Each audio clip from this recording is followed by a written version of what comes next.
السلام عليكم. انت في ولاية ايه وايه التخصصات اللي في الكليات بتاعتك ممكن تتكلم عنها؟ طيب، انا في الاول في ولاية نيوجيرسي. دي قريبة جدا من نيويورك بالنسبة للمنطقة بتاعتي عشان انا يعني في شمالها. فالمهم يعني ليه نيو جيرسي اصلا. خلينا بس نتكلم في نقطه ليه نيو جيرسي، وليه مثلا الناس يعني ارشح ان نيو جيرسي كويسه جدا للناس اللي لسه تيجي جديده. لان الولايه دي فيها عرب كتير جدا جدا بطريقه رهيبه جدا.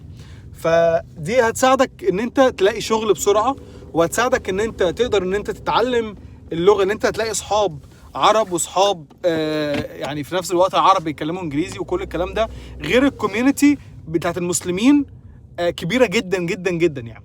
فده الصراحه اللي انا يعني برشحه لاي حد عايز يجي، بيبقى يجي جديد، اي كمهاجر، كطالب، كاي حاجه. الولايه دي جميله جدا يعني.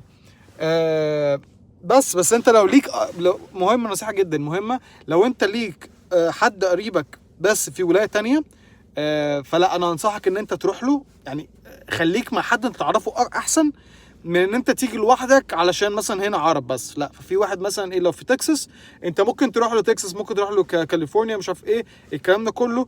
وحاجه تبقى كويسه لو انتوا الاثنين هتبقوا مع بعض يعني. بس بالنسبه طبعا